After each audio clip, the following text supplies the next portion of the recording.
everyone, Rachel from Echidna, and today I've asked Gary to join me because I have got a tricky question for him to answer. So I have been quilting with my embroidery machine. It's one of my favourite things to do. I've been using our mercerised cotton thread. So I've been quilting my mum's quilt that she didn't tell me that she'd finished, so I am going ahead and completing all the quilting for her.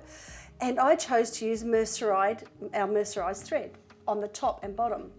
And I was thinking, what does that mean, Gary? What is a it's a beautiful thread. I love it. Well, I would love to answer that for you, Rachel. So thank you for asking me along today because you know I love thread too. Yes. And I do know you love the mercerised cotton. So mercerisation in thread, all it means, and it's a very old term and I think it's been done for well over 100 years, is using an alkaline solution. They actually soak the cotton thread in that, and that basically makes all the fibers swell and become smoother, and that's why when you look at this thread, it looks so beautiful and smooth. That's because of the mercerisation process, and it's just perfect for quilting because you get that lovely matte, almost heirloom kind of effect, which sometimes that's what you're looking for. You're not necessarily looking for that shine and sparkle from, say, a polyester or a rayon embroidery thread. That's exactly what I was looking for. Figured that's what you wanted me for, but that's mercerisation. There's nothing, it's not that sort of complicated. And I'll tell you the other benefit with it too is it actually allows the fibre to accept the colour dyes a lot better. So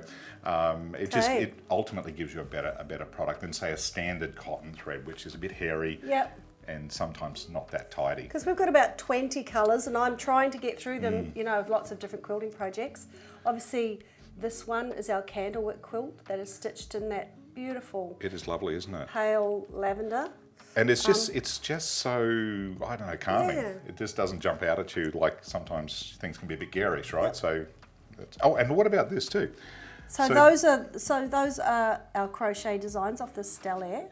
Now one is done in the mercerised cotton? One is done in the mercerised and the other I've stitched in the Hemingworth. I wanted to compare. So you can see that one's got a bit more of a sparkle, which if that's what you're looking for, that's fantastic. But if you want a more matte finish, then the mercerised cotton is brilliant. And the other thing that is very good for is just freestanding lace, because it's just got that natural feel to it.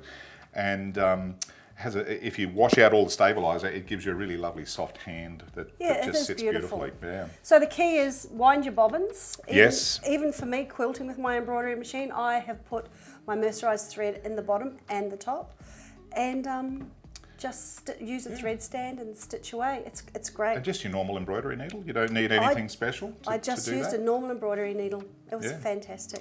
So get into it. We've got 20 shades. It's good value, and these are quite large spools too. They're 3,000 metres, so it goes a long way. Anyway, glad I could help for you, Rachel. Thank you, Gary. Cheers for now. See you all soon.